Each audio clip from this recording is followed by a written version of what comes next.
नमस्कार बच्चों, हमने पाठ 5 नीलू के प्रश्नोत्तर लघु वाले कर लिए थे।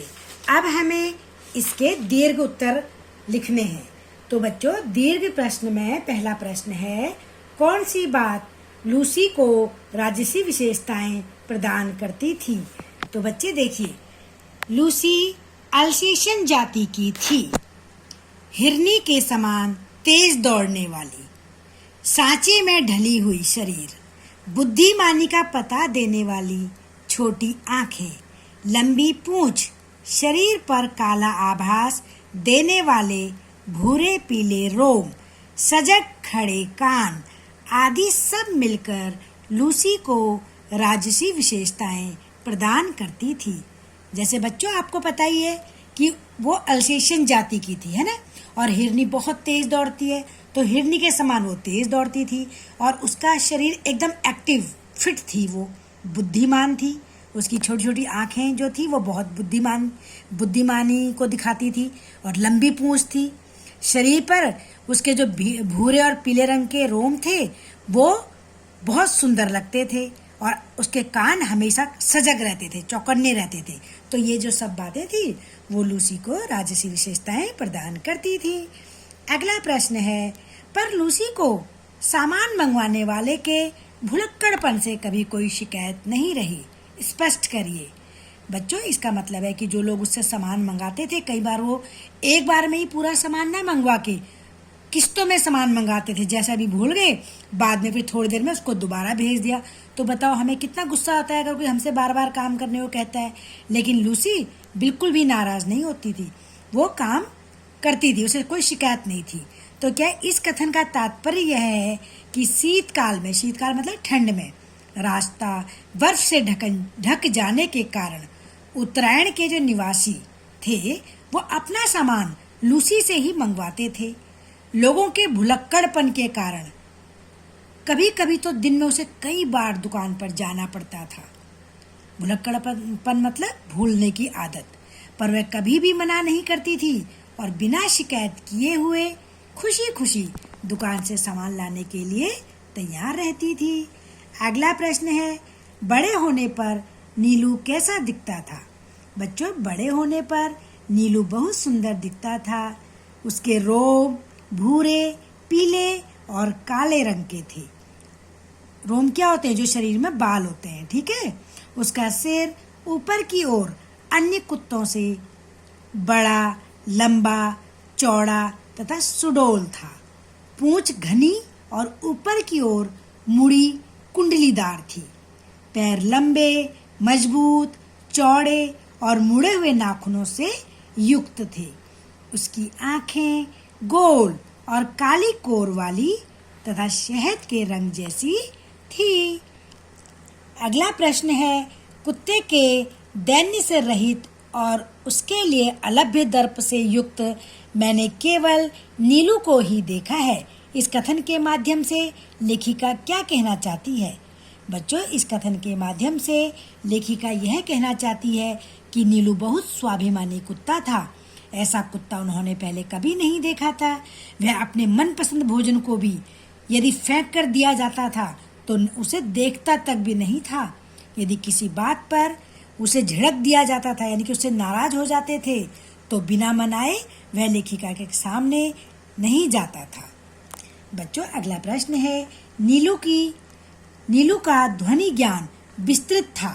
उदाहरण देकर इस कथन की सत्यता को सिद्ध करिए। बच्चों, नीलू का ध्वनि ज्ञान मतलब आवाज को सुनना इतना विस्तृत यानी कि बड़ा और गहरा था कि उससे कुछ कहना भाषा जानने वाले मनुष्य से बात करने के समान हो जाता था। यानी कि देखो, हम किसी इंसान से बात कर रहे हैं, ऐसा ही बात करना वो समझ जाता था। जबकि कुत्ते भाषा नहीं जानते, केवल ध्वनि को ही पहचानते हैं। यदि कोई नीलू से कह देता कि तुम्हें गुरुजी ढूंढ रही हैं, जो लेखिका है ना उसको गुरुजी कहते थे, तो वह बहुत तेज गति से दौड़कर लेखिका के पास पहुंच जाता था और तब तक वहां चुपचाप खड़ा रहता जब तक लेखिका उसे कह न देती कि जाओ नीलू, अब कोई काम नहीं है। बच्चों, अगला प्रश्न है, पशु पक्षियों के साथ हमारा व्यवहार कैसा होना चाहिए?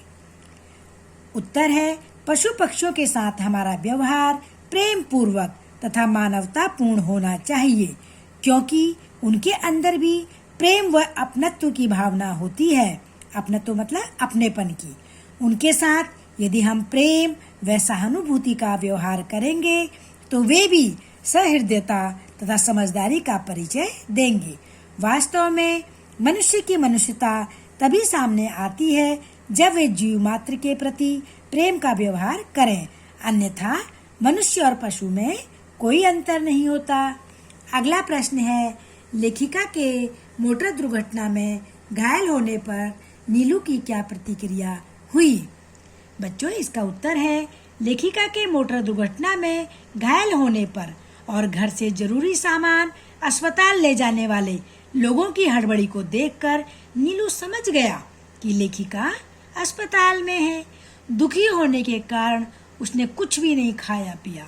लेखिका ने डॉक्टर से अनुमति मतलब परमिशन लेकर नीलू को अस्पताल में बुला लिया। जब वह लेखिका अस्पताल में भर्ती रही, यानी कि जब तक लेखिका अस्पताल में भर्ती रही तब तक वह दूसरे दिन उससे मिलने अस्पताल जाया करता था, यानी कि प्रतिदिन वह उससे मिलने के लिए अस्पताल जाता था। ठीक है बच्चों, ये प्रश्न उत्तर है। अब हम इसका अभ्यास कार्य करेंगे। तो देखिए, ये पहला अभ्यास कार्य है। नीचे लिखे वाक्यों में सर्वनाम शब्दों को छांटकर दिए गए स्थान पर लिखिए। सर्वनाम क्या होते हैं? जो संज्ञा के बदले बोले जाते हैं। जैसे वे घर जा रहे हैं, अब यहाँ पर वे संज्ञा के स्थान पर आया है तो वे सर्वनाम है। उन्होंने नीलू को बुलाया परंतु वह नहीं आया। अब उन्होंने किसने? कोई इंसान है ना, लोग है ना, तो उनके बदले उन्होंने बोला है। और वह नहीं आया, कौन नहीं आया? नीलू नहीं आया, तो नीलू के स्थान पर वह लगाया है। मुझे अच्छी तरह घूमकर देखा। मुझे मतलब किसको? कोई व्यक्ति है ना, उसकी जगह पर मुझे लगाया है। अगला है, वह रात भर ओस में भीगता हुआ द्वार पर खड़ा रहा। कौन खड़ा रहा? नीलू खड़ा रहा, तो नीलू के स्थान पर वह आया है। अस्पताल के कर्मचारी भी उससे परिचित हो गए थे। किससे? नीलू से, तो नीलू के जगह पर हमने क्या लगाया? उससे। तो ये सर्वनाम शब्द हैं। अगला देखिए बच्चों, नीचे है विशेषण और विशेष्य। विशेषण होता है जो किसी की विशेषता बताता है, और विशेष्य जिस शब्द की विशेषता बताई जाती है। अब देखो, नीलू है विशेष्य, क्योंकि नीलू की विशेषता बता रहा है। कैसा? चतुर नीलू। इसी तरह बेगवती, यानी कि बहुत तेज दौड़ने वाली, कौन थी? लूसी थी। बुद्धिमान कौन थी? पत्नी हो सकती है, बालक हो सकता है, कोई भी आप यहाँ पर विशेष शब्द लगा सकते हैं। राम लिख सकते हैं। बर्फीला, रास्ता। अब रास्ता कैसा है? बर्फीला है। आप यहाँ पर कुछ भी लगा सकते हैं, कोई और संज्ञा शब्द लगा सकते हैं। अब कैसा मन? चंचल मन। कैसा पशु? जंगली पशु। कैसी बिल्ली? काली बिल्ली। कैसी दवा? कड़वी दवा। आप कुछ और विशेष्य भी यहाँ पर लगा सकते हैं। विशेष्य मतलब जिसकी विशेषता बताई जाती है। अगला देखिए बच्चों, पर्यायवाची शब्दों के सामने चिन्ह लगाइए। धरती का पर्यायवाची क्या होता है? पृथ्वी होती है। वसुधा होती है। कुशलता का क्या होता है? दक्षता होता है, निपुणता होता है। अभिमान का क्या होता है पर्यायवाची? घमंड होता है, अहंकार होता है। आरंभ का सूत्रपात या श्री गणेश। बच्चों, अगला है उपसर्ग, है ना। उपसर्ग मतलब एक शब्द के आगे जब हम कोई उपसर्ग को जोड़ते तो एक नया शब्द बन जाता है।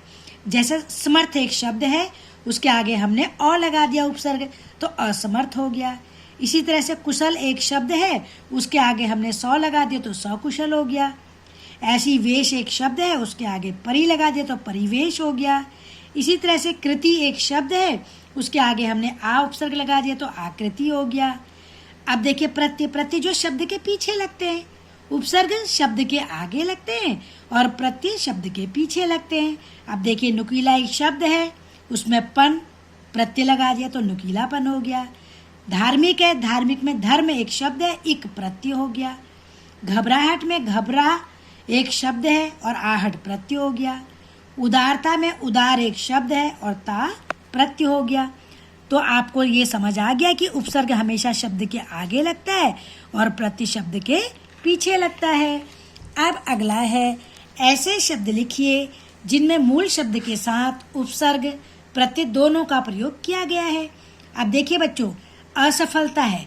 असफलता में सफल एक शब्द है, उसके आगे अ उपसर्ग लग गया तो असफल हो गया, और पीछे ता प्रत्यय लग गया तो असफलता हो गया। इसी तरह से मान एक शब्द है, अप उपसर्ग लग गया और इत प्रत्यय लग गया तो अपमानित हो गया। इसी तरह से शेष एक शब्द है, इसके आगे वि लगा दिया तो विशेष हो गया, और प्रत्यय लगा दिया तो विशेषता हो गया। इसी तरह से समर्थ एक शब्द है, अ उपसर्ग लगा दिया तो असमर्थ हो गया, और ता प्रत्यय लगा दिया तो असमर्थता हो गया। बच्चों, ऐसा पेपर में पूछा जा सकता है कि कोई ऐसा शब्द बताइए जिसमें उपसर्ग और प्रत्यय दोनों लगाया गया है। तो ये शब्द हैं, आप इनको ध्यान में रखिए। अब बच्चों, ये सारा काम आपने अपनी बुक में करना है, और जो दीर्घ उत्तर वाले प्रश्न हैं ये आपने अपनी नोटबुक में सुंदर सुंदर करने हैं, और एक एक लाइन छोड़कर इस काम को पूरा करना है।